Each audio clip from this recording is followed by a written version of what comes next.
I once thought the worst thing in life was losing my job. I was wrong. Because that night, I lost almost everything. The wail of an ambulance tore through the darkness, blood dripping down my hands, my son's blood. He was only 8 years old. We had been in an accident on our way home after a stupid argument. I can still see the flashing red lights reflecting on his face, his half-open eyes, his trembling lips trying to say something. When the emergency room doors closed, a doctor approached me. He whispered something in my ear, so softly that only I could hear it. I didn't know that those words would change my life forever. And it wasn't just about my son. It was about me. If you want to know what really happened inside that operating room, subscribe now. That morning, the world was strangely quiet. No car horns, no wind. Just the sound of a spoon tapping against a coffee cup and my son softly humming a tune in his room. I remember smiling. Because I thought today would be just another ordinary day. I had no idea it would be the last time I ever saw his real smile. He asked, "Dad, can I sit in the front seat today?" I was busy replying to an email, so I snapped, "No, I'm in a hurry." He went silent, turning his face toward the window. The sunlight caught his eyes, making them glow, like two glass marbles reflecting the whole sky. Looking back now, I realized that light wasn't normal. There was something in his eyes that chilled me to the bone. As if he already knew what was coming. When we stopped at a red light, he turned to me and whispered, "Dad, if I disappeared, would you miss me?" I laughed and said, "What kind of nonsense is that?"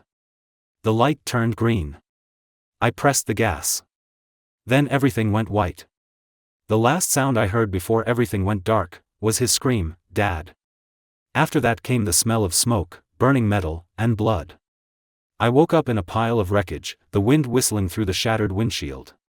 Someone pulled me out, and I asked, "Where's my son?" No one answered.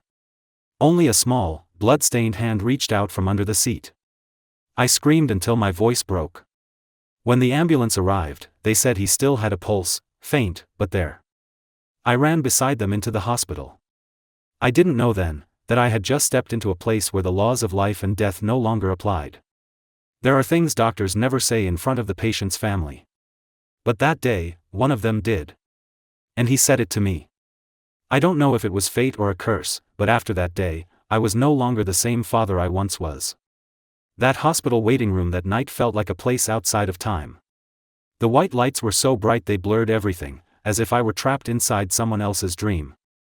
I don't remember how long I sat there. I just know that every second that passed made my heart pound harder, like it was ready to explode. From behind the operating room doors came the steady beeping of a heart monitor. Every time it paused for a beat, I held my breath. Every time it stretched into a long tone, I thought I might die with it.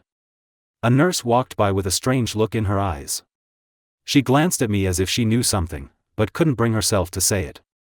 I opened my mouth to ask, but she silently turned and disappeared behind a door marked restricted area.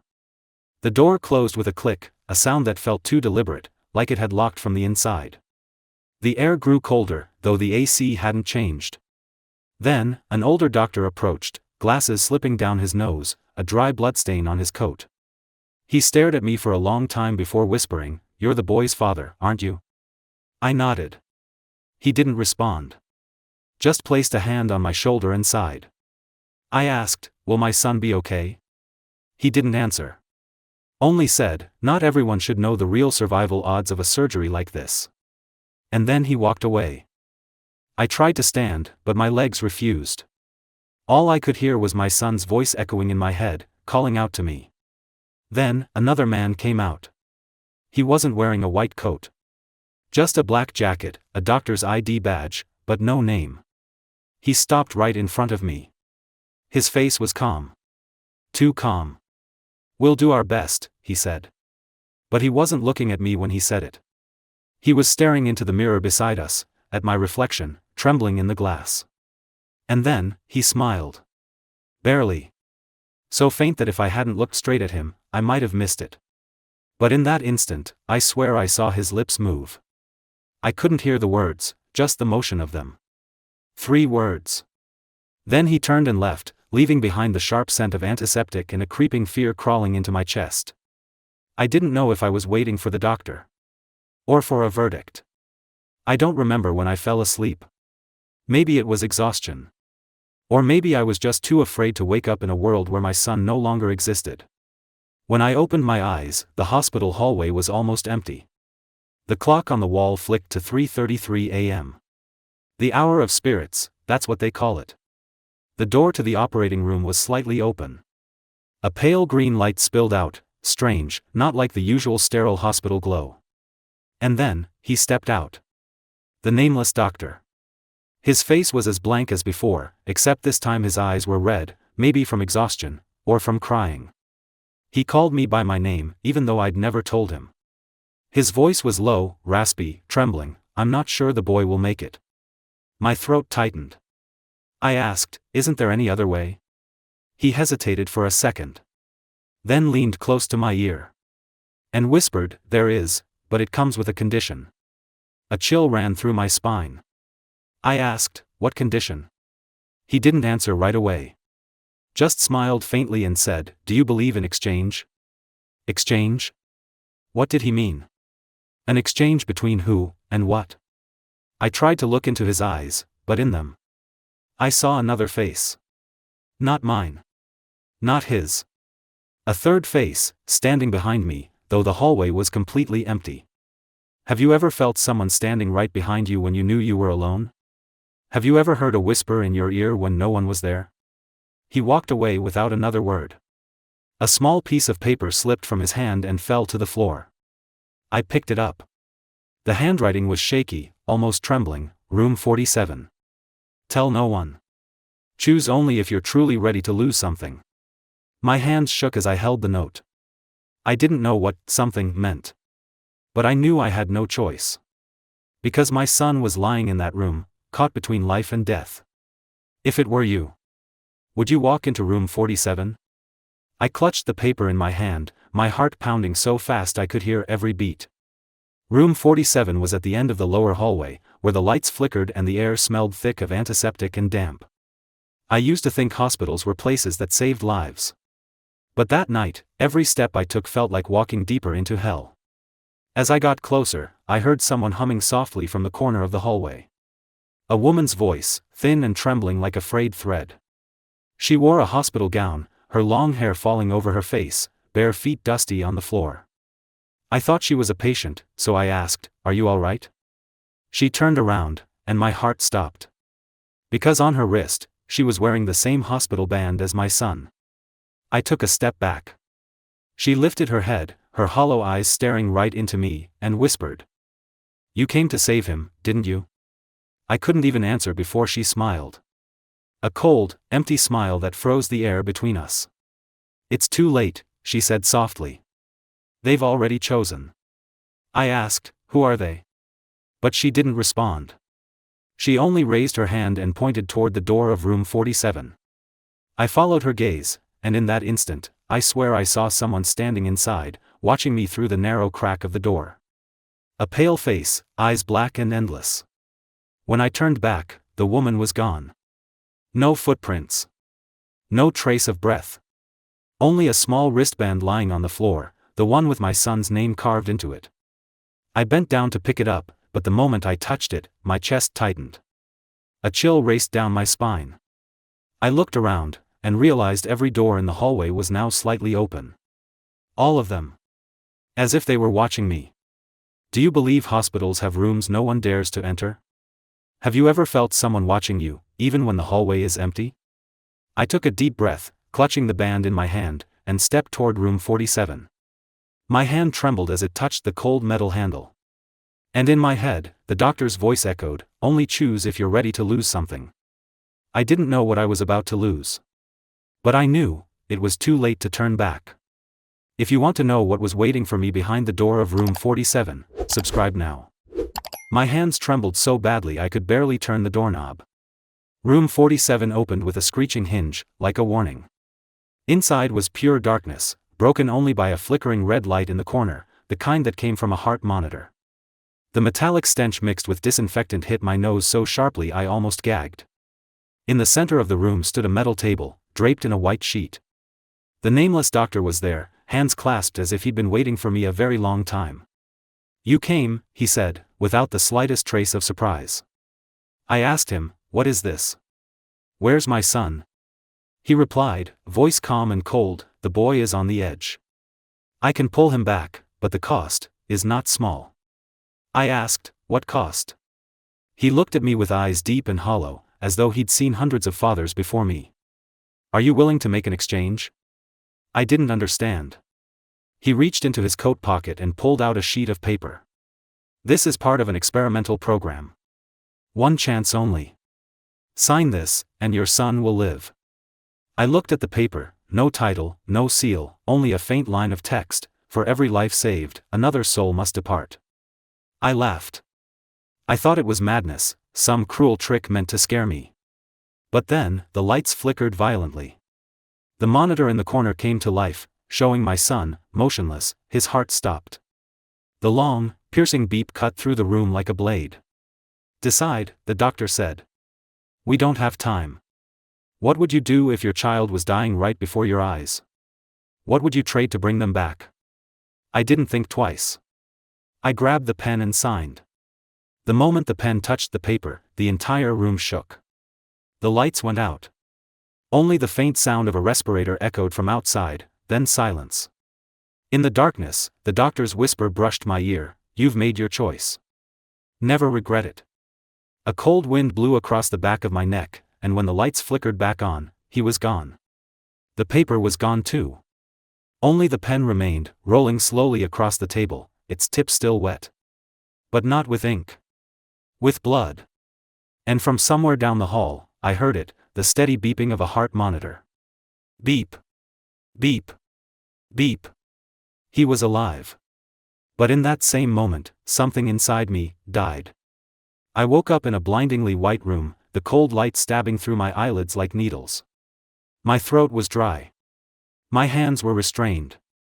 And the thick scent of disinfectant made me want to vomit. A figure in a lab coat stepped closer, his voice low and steady, like he was reading from a script.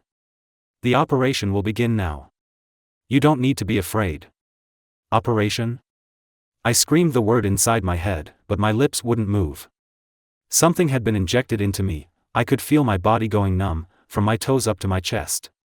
The overhead light burned into my eyes. I heard the metallic clatter of scalpels being set on a tray. And somewhere in that cold, sterile noise, I heard his voice, the man from the hallway that night. "Is she ready?" His tone was calm but carried an authority that could not be disobeyed. I tried to move my hands, but the straps only tightened. Then, a surge of electricity shot through my body. Memories flashed like camera bursts, the burning house, my mother's face, and the words Unit 77 carved into the back of that man's neck. I screamed in my mind. Why was he here? Why was I on the operating table? The pain exploded. Everything went white. And then, silence. I could hear my heartbeat clearly. 1, 2, then it stopped. I saw myself, from above, lying motionless, cold, lifeless. Next to me, they were replacing something inside my chest with a metallic device that glowed faintly. "Version 7 complete," said a flat, emotionless voice. They pulled out the tubes, closed the incision, and flipped a switch. My heart started beating again. But it wasn't human anymore. I could feel every pulse, precise, strong, mechanical. And then a voice echoed inside my mind, "Welcome back, Unit 77. I gasped, tearing free from the restraints, and saw my reflection in the mirror before me. It was my face, but my eyes, they were no longer the same color. They glowed. A light colder than steel. And in that moment, only one question burned in my mind: was I still human, or just another part of their experiment? I woke up in a blindingly white room, the sharp smell of antiseptic stabbing straight into my nose. The steady beeping of the heart monitor echoed through the silence, cold, mechanical, like a song stuck in my head. My throat burned dry, and the first thing I saw was my son's hand. But it wasn't warm anymore. His skin was pale, wax-like. I screamed for the doctors, but my voice came out distorted, broken. A nurse rushed in. Then another. And another. I watched faces tighten, hands move quickly, inserting tubes, pressing buttons, injecting drugs. Everything happened too fast, as if the entire world was trying to drag that small body back from the edge of the abyss. And then, the heart monitor flatlined. A single, cold green line. I felt nothing. Just the sensation of falling into a bottomless void. But right then, something strange happened. The doctor I had met in the hallway the night before walked in. He didn't speak. He simply placed his hand on my son's chest and whispered something I couldn't understand. And his heart started beating again. Slow. Weak. But real. I didn't know what was happening. Can someone truly return from the dead? Who was he? A doctor, or something else entirely? I looked into his eyes, cold, deep, and filled with a kind of knowing that shouldn't exist. He said only one thing: I kept my promise. But the price will not be small. Then he walked away, leaving me caught between joy and dread. From that day on, my son lived, but he wasn't the same. His eyes were hollow. His voice, strange, like someone else was speaking through him. Every night, I heard whispers in the hospital room, though there were only two of us. He said words I never taught him, stories I had never told. Once, he looked at me and smiled. I remember the one who saved me, he said, and I know your secret, Mom. Do you believe life can be bought? Or are there things that, once traded, can never be taken back? If you had to choose between a miracle and the truth, which would you choose? That night, I couldn't sleep. The sound of rain tapping on the window mixed with my son's steady breathing, filling the room with an eerie calm. I lay on the chair beside his bed, eyes fixed on the rhythm of his heartbeat flashing across the monitor. But then, when the clock struck 3:07 a.m., I heard it. A voice. Not my son's. Not anyone's in the room. It was faint, sliding out from somewhere inside the wall. Dad, can you hear me? I shot up, heart racing. My son was still asleep, eyes closed. But his lips were moving. Not in rhythm with his breathing. No sound came out, only motion. I leaned closer, and this time, I heard it clearly: he's coming. I stumbled back, trembling. The lights flickered once, then went out. The room fell into total darkness. I grabbed my phone, shining its glow toward my son's face. And I wish I never had. His eyes were open, glowing pale gray, his pupils gone. A different voice, old and heavy, came out of his mouth: you owe a life. It's time to pay. I screamed, but the sound vanished, swallowed whole. The entire hospital seemed to sink into a suffocating silence. I ran into the hallway. The lights there were still on, but no one was there. No doctors. No nurses. No footsteps. Only the whisper followed me, growing closer. When I turned, the nameless doctor stood at the end of the hall. He didn't move, just stared. Then, using my son's voice, he said, "The living should never touch the dead." I ran until I collapsed in front of the security door. When I looked back, the hallway was gone. I was standing in a dark, cold room that felt more like a tomb than a hospital. Something was breathing behind me. I didn't dare turn around. Do you believe a soul can be exchanged? Or that some promises were never meant to be kept? If you want to know what truly happened after that night, hit subscribe now. The final part will make you never want to sleep with the lights off again. When I woke up, a blinding white light hit my eyes. I was lying on the hospital hallway floor, surrounded by nurses, doctors, and my son. He was sitting up, his eyes clear as glass, as if nothing had ever happened. They said he had finally woken from the longest coma they'd ever seen. But I knew something was wrong. He looked at me and smiled, but that smile didn't belong to him.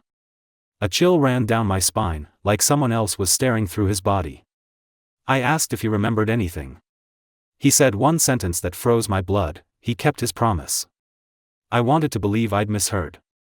But that night, when everything went quiet, the whisper came back. Not from my son. From the old heart monitor, unplugged and sitting in the corner. It made a warped, metallic sound, like a voice trapped in static: I saved him. Now it's your turn. I fought the scream rising in my throat. Then everything began to twist and blur. The lights flickered, the windows trembled as if something was pounding from outside. My son walked toward me, his gaze strange, familiar, and foreign all at once. "Don't be afraid, Dad." He only wants what you promised. I never promised anyone anything. Except, that night in the waiting room. When that strange doctor leaned in and said he could change fate if I was willing to trade something. I thought it was just comfort. Now I know, it was the beginning of everything. The whisper grew louder. The room bent inward, pulled toward a dark point in midair. I clutched my son and screamed. There was a burst of light, and then, silence. They say the next morning, they found only an empty bed. No me. No son. Only the heart monitor, looping a single recording, "You owe a life." Would you trade everything to bring someone you love back? Or are some things better left dead forever?